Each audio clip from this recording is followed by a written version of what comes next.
You're listening to Sox in the Basement, a production of the Broadcast Basement Limited, where every show is 30 minutes of good and comes from a basement bar on the south side of Chicago.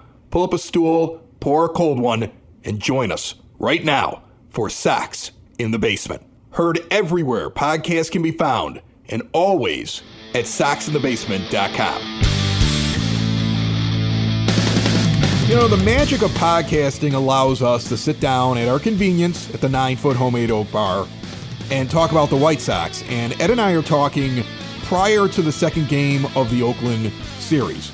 But the show will be out on Wednesday morning when people wake up. So there is a possibility that this humongous losing streak has been snapped.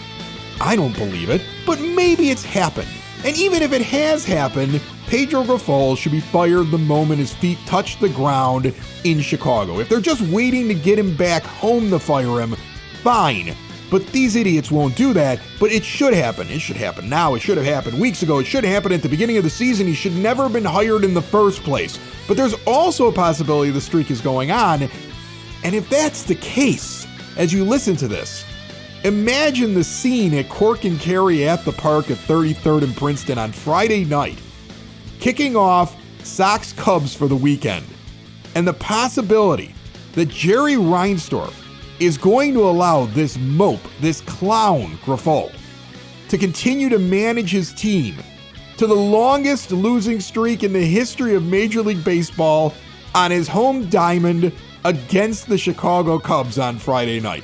Like, the fact that it's even gotten this close, like, again, it may not happen, but the fact that it got this close, 21 games and a couple days away from it, is insane to me, Ed. And imagine that scene, 4 p.m. kickoff with Rock 95.5 at Cork and Kerry at the park at 33rd and Princeton. 5 p.m., Sox in the Basement from the 108, take the microphones, and we're carrying you through the next hour and a half to 2 hours before game time. What are we going to talk about? Man, we're going to have some fun.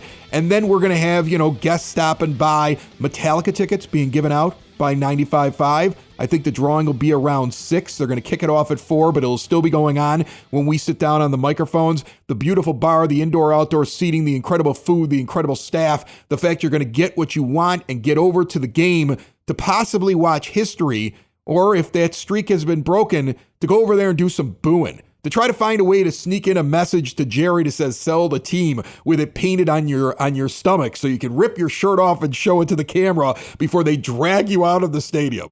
Because that's where we're at right now, Ed. No matter what, if it gets the 23, gets the 30, or if it's over before we get to the record, it is insane to me that it got to this point and that this miserly owner hates his fan base so damn much that he's allowing it to happen. Yep, and ripping your shirt off to reveal sell the team Jerry body paint is better at the ballpark. if for no reason, then if you do it at home, nobody's going to see it except for whoever happens to be home with you. That is better at the ballpark. That may be the only thing better at the ballpark. Mocking Jerry Reinsdorf is better at the ballpark. I don't know if they let you stay. I don't know what happens to your sign, but I love the way that people are starting to find ways to kind of get the message out, and the body paint thing has been the best way. Because they're not going to strip search you to see what you wrote on your stomach. I mean, you get 20 guys together, find a group and put a different letter on every chest and stand out there in the outfield. That would be an amazing scene to do.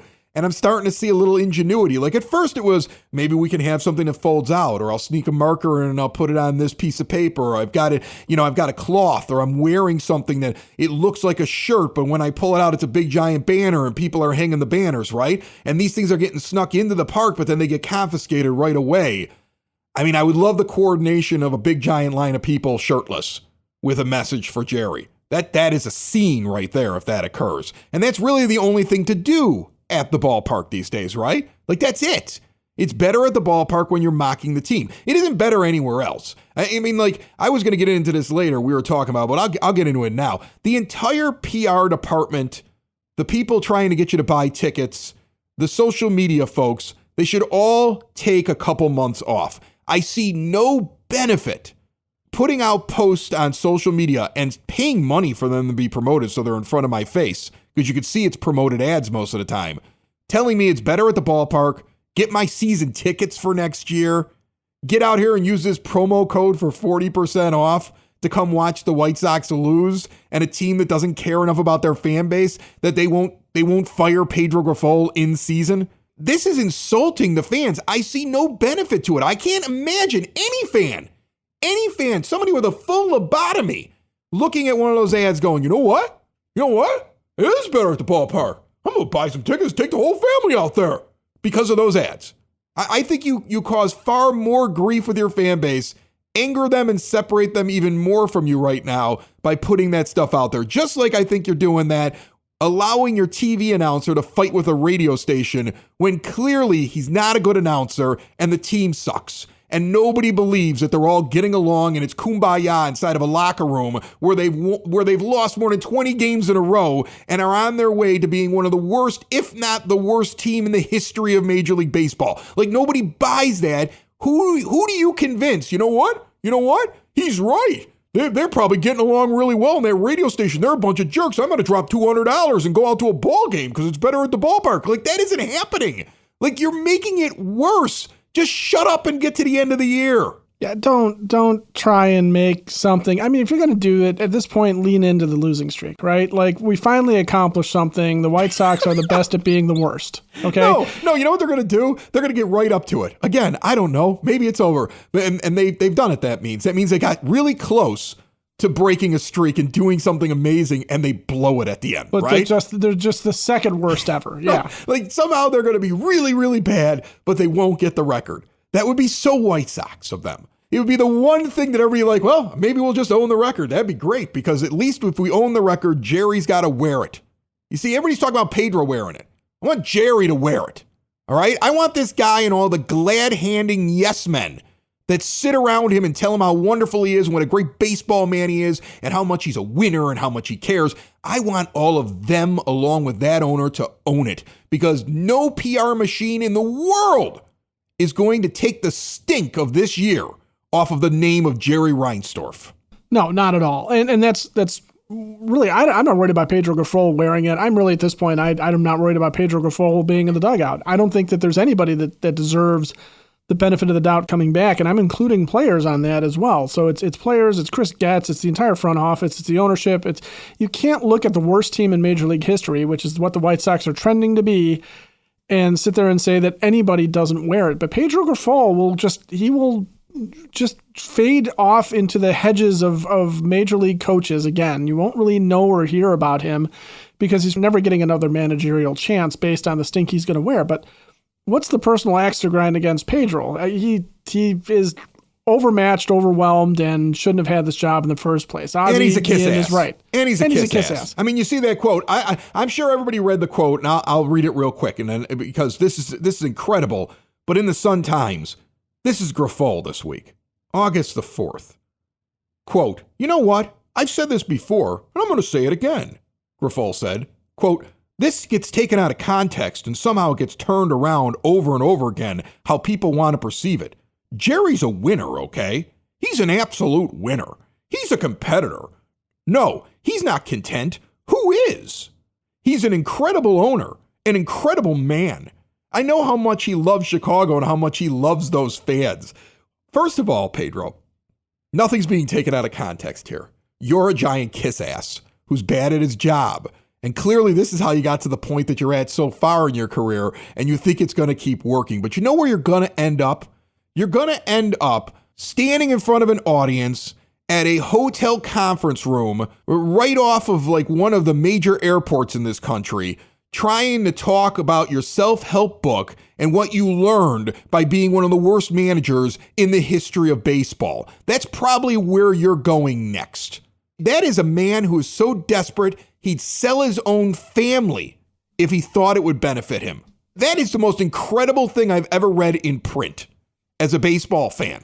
I mean, and you've probably read the transcript of when Lee Elia went off on Cubs fans in 1981.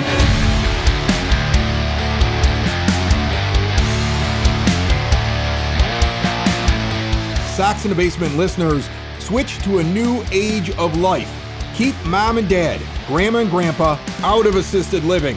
Maybe you're getting older, trying to figure out how to get around the house. You're afraid that you might hurt yourself. You're living alone. It's all about getting around on your own, living independently. Stair lifts, ramps, grab bars, lift chairs, even bathroom remodeling, all at Hyatt Home Medical Equipment. They work with your insurance and have 0% financing for qualified individuals. And Hyatt also has the latest and greatest in CPAP machines. If you're unhappy with your vendor, switch now. Get supplies directly mailed to you. And if you're down on the south side, stop by the showroom. They have testing rooms and they'll show you all your options you probably don't even know about. They also have the latest in continuous glucose monitors and any medical equipment you can probably think of. See everything Hyatt Home Medical Equipment has to offer at hhme.com.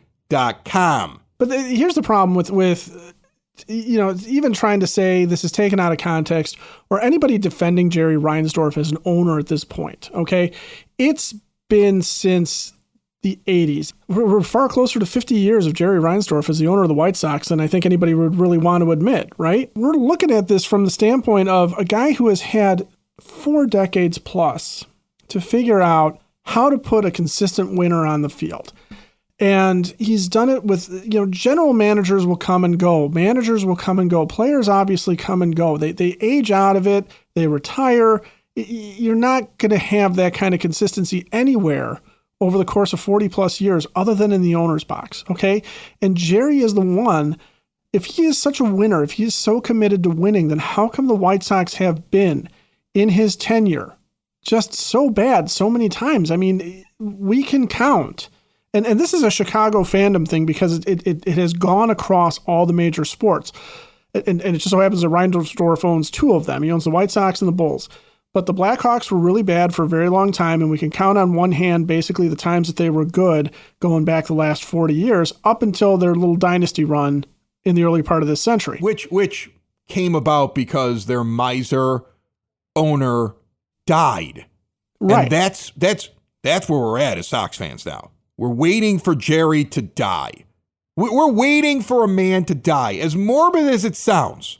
And I know a lot of people don't want to say it out loud, but we're all waiting for Jerry Reinsdorf to die. I'd prefer that he sell the team. But in reality, we're just waiting for this man to die. And then we're hoping that however it changes hands, kids take it over and suddenly it turns out they're real baseball fans and they're going to do something with it, or it gets sold and that person comes in and they want to do something with it, or maybe it doesn't work out and we get another jerk like Jerry Reinsdorf. But the only hope at this point, besides him waking up and determining that he doesn't want to pursue his only hobby, which is running a baseball team into the ground, is that he dies. That's what we're all waiting. As fans, think of how morbid that is. I've now lived through this with 2 organizations, waiting for Bill Wirtz to die and waiting for Jerry Reinsdorf to die. And to a certain degree, we're waiting for Virginia McCaskey to die as well. She's never going to die. But she's immortal. Yeah, she is. She goes out like the Highlander and she cuts off another Highlander's head and absorbs his power and she'll always be there. But this is my point, though, is that as Chicago fans, we've seen this over multiple franchises to where that's how we feel things have to be done. And we haven't had an owner that was really, able to put together an organization that was going to consistently win. And the Wirtz family right now, post-Bill, are maybe the franchise that we're looking at because they're having a lull after the championship run, and it's extended longer than I think anybody really wants to.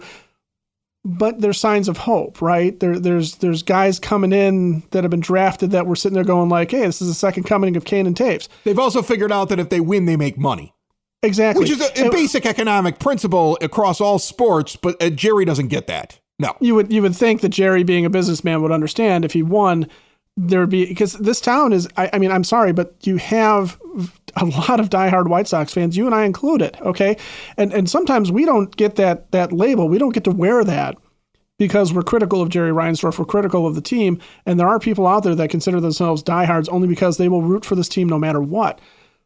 But the fact is that we deserve better as fans, and Jerry Reinsdorf's had 40 years to figure it out, and so he should know that Pedro Grifol is not a good manager. He should know how to hire a front office. He knows that he's a bad manager. Yeah, That's the thing. Like that's the thing. He knows it's not that Jerry he just doesn't know. care. Like here, Right. if you believe that Jerry is somehow a senile old man who doesn't realize what he's doing right now, let me educate you on how this all works. When the White Sox believe in somebody, if the White Sox believe in somebody, they will talk till they're blue in the face. They will gaslight you, and they will tell you you're wrong. You're a bad fan. So of course. Everything that Jerry has done, there will always be enough spokespeople, enough people that they'll get out there who will talk about how great of a guy Jerry Reinsdorf is and how he's misunderstood. But the moment they don't want you anymore, they will let you be thrown under the bus. And then all of a sudden, NBC Sports, Chicago, the post-game, pre-game, the podcast, the whole thing, the Jerry Reinsdorf network, of which he owns 50% and is the majority owner, will suddenly start to allow you to throw that person under the bus. And that's what's happening to Pedro, and it's been that way for a long time. If he believed in Pedro, he would not be allowing that to happen. Ozzie Guillen going on and saying, how did I not get hired over this guy? And Frank Thomas mocking him. And even Chuck's getting in on the action now. So you know that there's no protection for Pedro because it would never be allowed to happen otherwise. I think anybody who's watched it for years and years and years, how that network operates, understandably so, Jerry pays the bills, so Jerry gets to control a little bit of it. And now it's happening that way. And what's interesting is Guillen's kind of throwing shade at Reinsdorf unless Jerry actually wanted Guillen. And it was Hahn and Williams who didn't want to bring him back. And we always hear of that consortium where everybody's sitting around. And I become convinced listening to Ozzie say things like, I can't believe I didn't get hired over this guy. That'd be shade at Jerry if Jerry is the reason why he wasn't back. And so that's how I see it. I think anybody who's paying attention can see this. So he doesn't believe in Pedro Grifol. He's just so cheap he doesn't want to buy him out of the last couple months of this season. He'd rather wait until the off season. And again, I believe that the owner of this team, the chairman of this team, because there's other owners, and shame on all of them. Shame on every single minority owner on that team for not vocally fighting to get this thing righted, because you also cash checks off this team and you hide like cowards behind Jerry Reinsdorf when you have partial ownership of this team. Start saying something in the room and get things done. But this guy, this chairman of the board, I believe hates us all so much as fans because we have shined a light on him. We have pointed at him in the street and said the emperor has no clothes, that at this point, this is his spiteful way of handling this season. This is his spiteful way because he's angry because we didn't like his buddy Tony. This is spite. That's all this is, a petulant billionaire's spite with a PR machine behind him and this goofball that will run out there and tell you he's a winner. I mean, this is amazing to me. This whole scene is like it's mind-boggling to me how bad this is right now. I mean, thank you for the content. Imagine if they just sucked and that was it. Imagine if they just... What would you and I do? Right, imagine if they just sucked, right? And then they just fired Pedro halfway through the year, right? And we wouldn't have anything to talk about right now. Well, we'd be talking about whether or not we thought Kai Busch's changeup was going to be an effective pitch for him going forward. And we'd be talking about, hey, he needs to get that cutter going. And they got to do a little bit of work on him. And I think he's eventually going to be a bullpen piece. I think he's one of those guys that will eventually become a very good bullpen piece. But they got to give these guys an opportunity. But we'd be talking about that kind of thing. And you know what would be best is if Pedro wasn't here, we might be able to get a better idea of how these guys perform, Ed. Because I brought up the last 15 days at MLB.com White Sox stats. And there's some names here. I want to see what they are. And I think that they're not able to show us exactly what they are because of the weight of what's going on right now in this organization and in the locker room. I want to see what Brooks Baldwin is. Is he really a 220 hitter with a 663 OPS? Because I don't know. Because he's playing in this terrible environment. I want to see more Dominic Fletcher. He's only had 11 at-bats in the last 2 weeks, hitting 273 with a 606 OPS. Corey Lee's hitting 192. Miguel Vargas, 125. Luis Robert Jr., 128. Don't tell me he isn't crushed. Don't tell me he hasn't given up on the year because he's got no reason to play for these bums. You got Gavin Sheets out there hitting 143. Well, that's pretty much what I expected long-term from him. Corey Jokes, I've only seen 8 at-bats from him in the last 2 weeks. So we've just decided we don't want to see what the young guys can do. Lenin Sosa, 20 at-bats in 6 games since he got back up here, hitting 100. I don't know how anybody can perform under this kind of environment with this joker as your manager delivering this broken message. This isn't like football, Ed. Like, I always try to compare baseball to other sports. It isn't like football. It isn't like soccer. It isn't something where people are getting into a huddle every play and it's you and your other 10 teammates or whatever it is out on the field. If it's basketball, you and the other 4 guys, and you're all working in unison together and you can come together as a team. Baseball's a lonely sport. You walk up to the plate, and from the moment you leave the dugout to go to the on-deck circle till the moment you get up to the plate, and then you stand up there and you have to, as an individual, perform. And then come back, and you're listening to what the fans are yelling, and you're listening to the environment in the ballpark, and you feel overwhelmed by the misery that is your team. Don't tell me that it doesn't have an effect.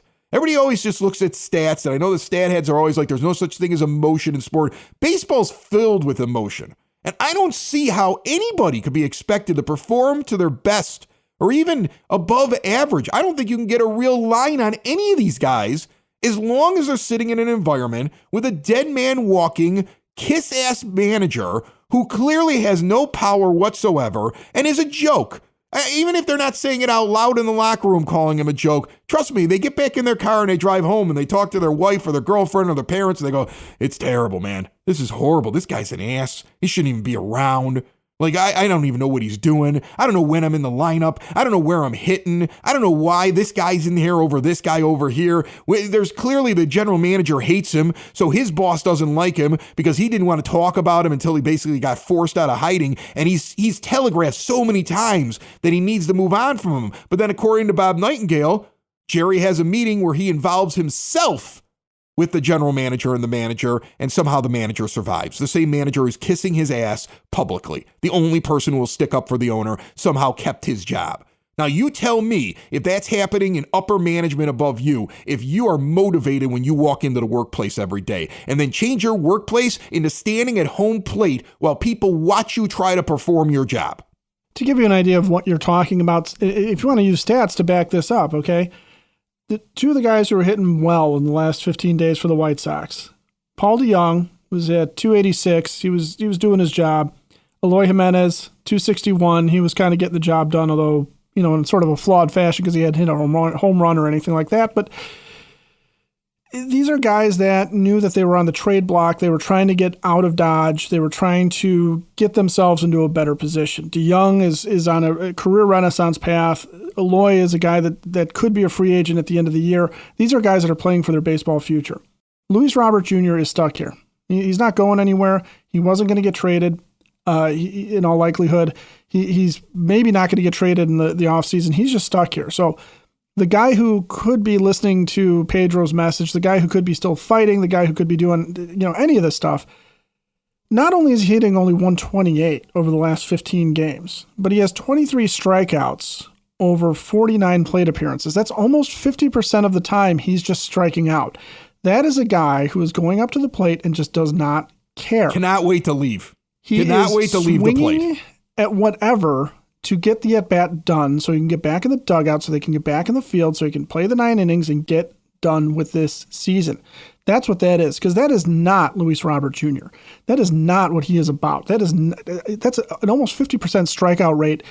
I don't care what your stats say. I don't care what your underlying stats say, what your exit velocities say, what your barrel rate says. You can't tell me that is not a man who just does not give a crap about his job right now. He is phoning it in, okay? And I don't necessarily blame him for that. But I guarantee you that if he felt better about where this team was headed, if there was a manager that was in place that was maybe a guy that they could play for next year, that the players were responding to, a guy that had a message, a guy that wasn't just sitting there saying, hey, the owner is a great man, and I hope we all bow down to him and build a statue to him, and he really deserves to get $2 billion to build a new stadium with his name on it. If you don't have a guy who has led you to the worst record in baseball history, basically, and almost to a legendary losing streak, an all-timer of a losing streak, Luis Robert Jr. would obviously be putting the bat on the ball, and he would be playing, because he is still playing a little bit, because when he gets on base, he's got 3 steals. So that's a guy that still wants to do something. Here's the thing I would do. I mean, and nobody's brought it up yet. Look, if you think the entire bench is poison, or let's say it's not just Pedro. Let's say there's a couple of guys that are also in there that are part of his coaches, that it's like, well, if we just put somebody else in there, it's really not going to shake things up. Right? Now, maybe you do have somebody. Maybe there's like a Grady Sizemore walking around going, hey, I mean, I don't really even have an official role here. I'll sit down and do it. And maybe the players Grady like Sizemore a 40s radio announcer, though. If there's somebody who the players are responding to, or that they seem to respect a lot in that dugout, that you can just move into the role for the rest of the year, then do that.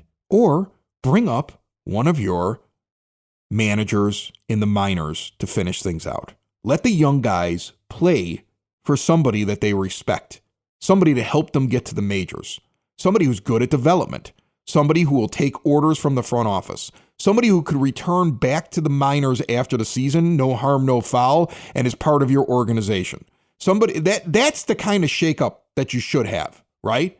That right there could be beneficial to your young players. And the older guys will, who knows? Who knows if they sit there and say, this is a joke, this guy's a minor league manager, but they also might be sitting there saying he may end up with the job because they promote internally around here. So you bring that person in, and if you're happy with how the dugout responds to him, he stays. And if not, he goes back to where he's going to be. You go to AAA, you go to AA, and you bring up a manager, somebody who the younger guys know, respect, and have listened to in the past. Somebody who they're going to want to perform to, who's going to look at him and say, what are you doing up here? I just saw you a month ago doing it different down there. Get your head in the game. That's what I would be looking to do if I were Chris Getz. If I were anybody who was intelligent, trying to figure out how can I make the most out of the next 2 months here, how can I build to the future, I would go and do that. I don't even think it would be Ozzie, even though Ozzie should have gotten this job over Pedro. That's I've said that before, so this is not me jumping on what Ozzie said the other day. I've said that before. Okay, the guy won a World Series for you. I know that there were things that he had problems with. I know he wasn't a perfect guy. I know there was a point where like his kids were in the press, and you might not have liked everything that happened with the Guillen's. There was clearly a breakup between him and Kenny Williams. There was a lot of anger there, and we're never going to know the whole story. We're never going to get it. But I will tell you this: if there's any winner that I've observed in the White Sox front office, owner, manager in the last 25 to 30 years, the only winner I've ever seen is Ozzie Guillen. And they got him sitting on a couch right now. I mean, I don't know who his therapist is, but he's got to have one at this point where he just goes in every week and go, what did I do? Because that's the only winner that I've seen in this organization in any position of power where he was running the team, either at the manager, general manager, or ownership level. That's the only one. And they won't let him in there because he speaks his mind. And because if you suck, he tells you suck. I don't know who or what the answer is for this team. I don't know if the roster is something that can be turned over enough to make a winner in the next year or two. No, you can't. I don't know. I don't know if there's a manager that can do this. You have to change the culture now. The whole thing was we're going to put in a new culture. That was the thing. Well, if it all works out, we got a good culture. At least we've put down a building block. You're not building a culture with Pedro still in there. You're making it worse. Any progress you had in the first half of the season, even with the losses, like Merkin was talking about how they're all getting along and, it's a really good locker room and blah, blah, blah. You're killing that right now. No, you can't rely on dugout camaraderie to a certain degree to overcome, like you said, a lack of culture, a lack of vision, a lack of direction. And when Chris Getz was talking in the offseason about this team being built around fundamentals and defense, okay, for example, that we lauded that. We're like, okay, that's a direction. Okay, that's an idea, and that's the start of building this team around something. We're going to be a team that pitches well. We're going to be a team that catches the ball. We're not going to shoot ourselves in the foot. Hasn't necessarily played out that way, obviously, but at least that's a direction, that's a thought, that's something, that's a vision. So does that mean that somebody like Sergio Santos, who was a major league reliever, who is one of only two managers in the White Sox system right now with a winning record because the Barons are 52-50 and he's down in AA in Birmingham, does bringing him up here to continue to work with his pitchers that he had down there that have now been promoted? Does bringing him up here because he is a veteran of the major leagues and a guy that somebody like Luis Robert Jr. can look to and say, all right, this guy went to war with people in the past and he's been on some good teams. I can listen to him. I can listen to his message and I can listen to him about how to be a professional and how to do this. Kind of the way Ricky Renteria, who was a former major league player, was also, able to relay that. And frankly, the way Ozzie was able to relate to his players, because again, he was a former player himself. Sometimes that kind of a voice can waken something up, okay? And he can develop and still get some wins at the same time, right? Like he's building a winning culture while still working with all of the things that the team wants him to do. You can only pitch this guy for so long. You can only use this guy in this situation. We want him to work on this specifically. We don't care about wins and losses. And he still finds ways to get W's on the board while he's developing well, because we're seeing all these guys get promoted. We're seeing all these great stats coming out of that level. And at this point, it's not even about getting W's on the board so much as it is about anybody on this team finding some level of success and something that they can look to and sit there and say, I can build on this for next year. I can come back. Brooks Baldwin can come back and say, yeah, I struggled a little bit, but I started to figure it out. I started to see the ball better. Coach was right about me going and using the opposite field or going up the middle or whatever it was, whatever the mindset is. And again, get back to the idea that stats have nothing to do with mentality. Are we so far removed from the Hawk Harrelson era that we question, when Hawk would question what's going on with somebody's mind, when he'd say he doesn't have a good approach right now or he's in between, right? That's a former major league hitter explaining that there's a mental component to this game that is right now getting killed. And these guys might get along the same way that you got along with the guy in the foxhole with you in World War I or World War II, but it doesn't mean that you didn't have a sense of foreboding and dread and hate being there. Sox in the basement. Sox in the basement. Sox in the basement. Sox in the Basement. Heard everywhere podcasts can be found and always on soxinthebasement.com.